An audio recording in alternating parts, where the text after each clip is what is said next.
History in the making tonight at Mountain America Stadium. Welcome here to the C-Trace Sports Postgame Reports. Caleb Bushy here alongside Matthew Jacobson. ASU made a huge historic win tonight over the BYU Cougars, winning 28-23, officially establishing the 2024 season undefeated at home. And to give you an idea of the chaos that ensued earlier, we see the field goal posts are being put back up because the students rushed not once, but twice. We'll get into the whole 1 second controversy a little bit later. Matt, this has been a very exciting game, and it seems like ASU's best games this year, ironically, are against two Utah teams. That's fine by me, but can I just talk real quick about the defense? I don't know if Coach Dillingham let these boys eat before the game. They were hungry in the first half, making play after play, special teams, that surprise onside kick. Everything was firing perfectly in that first half, and we'll talk a little bit about the second half, but I cannot believe they showed up the way that they did in one of the, probably the biggest, scratch that, game of the season. Yeah, and I've said this on social media before. You never bet against Kenny Dillingham.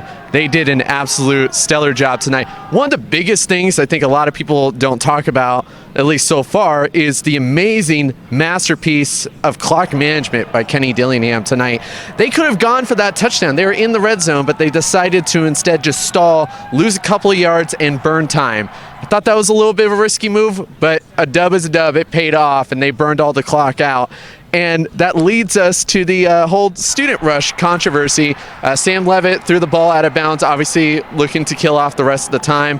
And then the refs did a play under review as students were rushing the field from the tunnel corners of the stadium.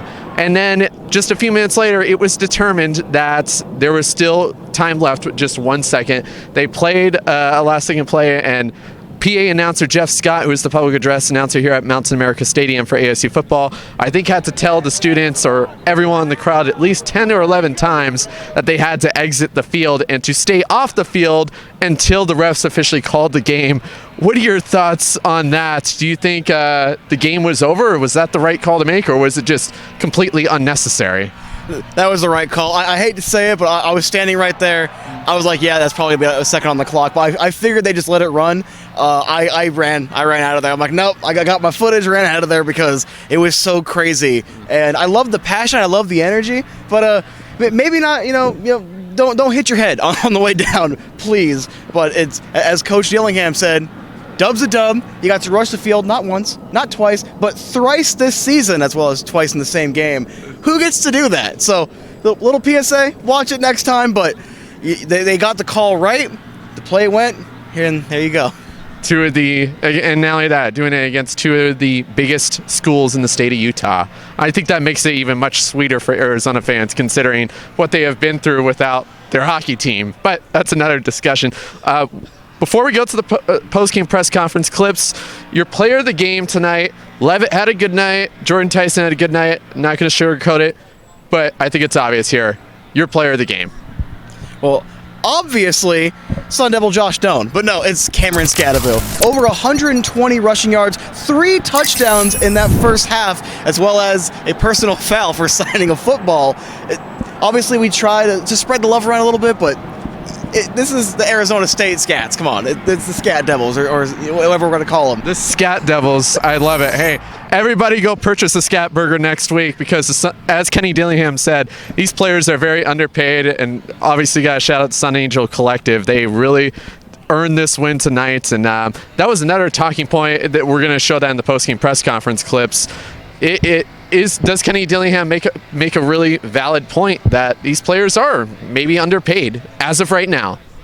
They were supposed to be last in the Big 12, Caleb. Remember, they were supposed to be struggling this year, and they're in play for a trip to Dallas. They are underpaid. Can't help but agree fully with Coach Dillingham, and obviously we got to give a shout out to Sun Angel Collective. Absolutely. All right. Let's go into the post-game press conference room, and spoiler alerts, it was quite exciting with Kenny Dillingham and his players. Just take a look. Wow, why are there more people here today? Man, we gotta get a bigger room. Yeah, it shows the direction of the program, how there's going to be consistency here in a world where there's very little consistency. But I mean, if you look at, those guys out there, like I wore this shirt today, right, for the Sun Angel Collective, for a purpose, is if you had fun watching him play and make those plays, like, it was there all night. It was there all night because it's a different day and age in college football. And if that was something that we want to continue to do, then what's that saying? Pay the man his money, right? Isn't that like a saying? Like, pay the man his money. Like, pay these guys what they deserve to be paid. Because right now, our team is underpaid. And we're doing more with guys who just got it out the mud. But eventually, you should get what you deserve. And our guys deserve more. And that's why I wore this. And you are going to want to have season tickets to those things because you're not going to want to have to pay $300 to get in the stadium every single time, right? So buy your season tickets. Let's make that every single week of next year. Because why would you not want to be in that environment? That was one of the most fun places to be in college football. Why would you not want to do that every Saturday? All it is the fan base saying this is what we choose to do. So buy your tickets, donate to keep our team, right? And let's repeat next year, and let's try to run it back at home. Thank y'all. Go Devils. Activate the Valley, baby. Guys, hang around.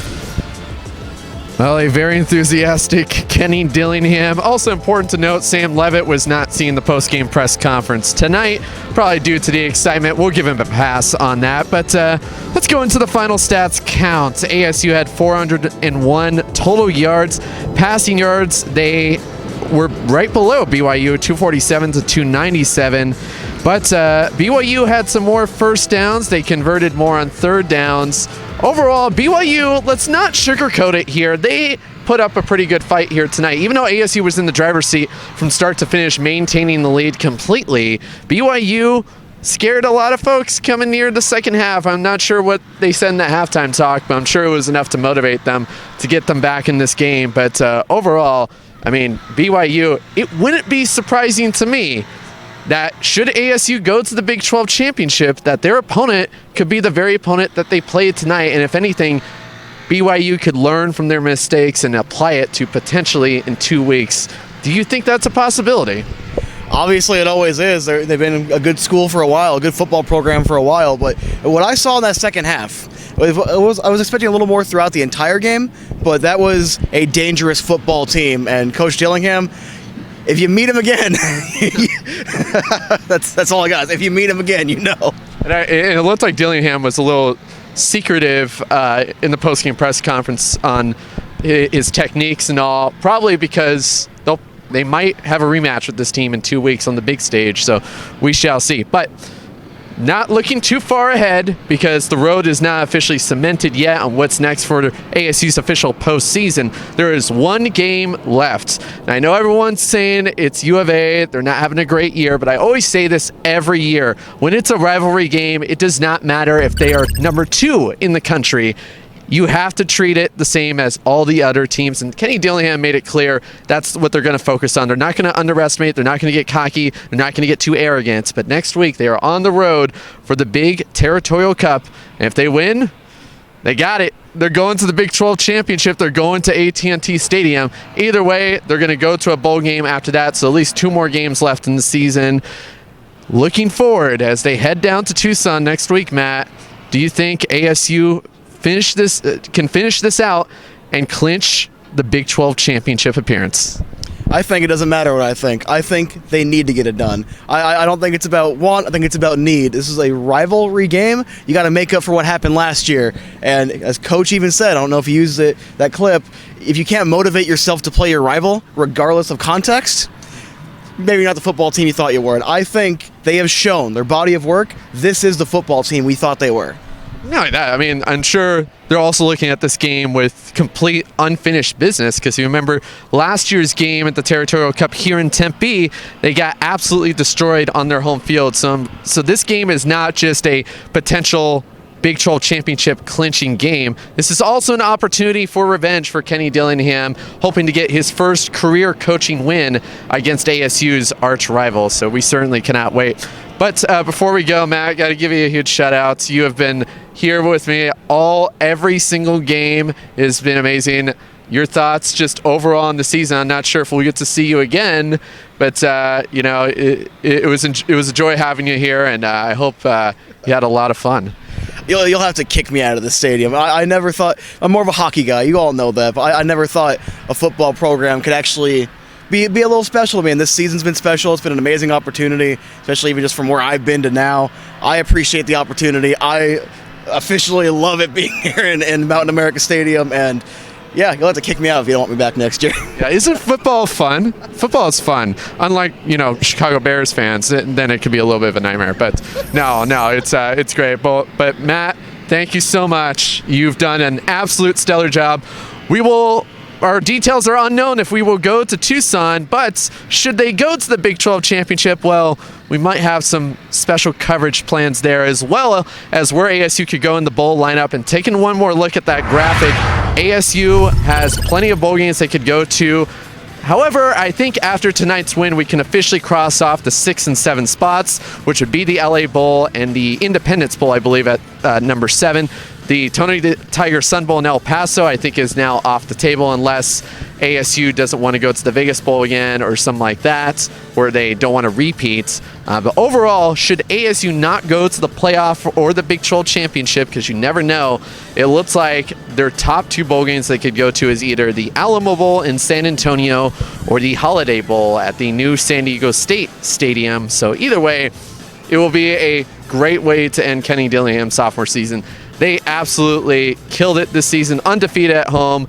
Either way, the future is bright for the Sun Devil program. And finally, we could say that after a lot of months of uncertainty, frustrations, anger by the fan base, tonight they have so much to be proud about, and it's been a pleasure again to cover this with you, man. So thank you so much. That's going to do it for the C-Trace Sports post-game report. For Matthew Jacobson, and a shout out to Sam Valenti and Thomas Forbes for helping me out with the pre-game report, I'm Caleb Bushy saying good night for the last time in the 2024 season in Tempe for C-Trace Sports.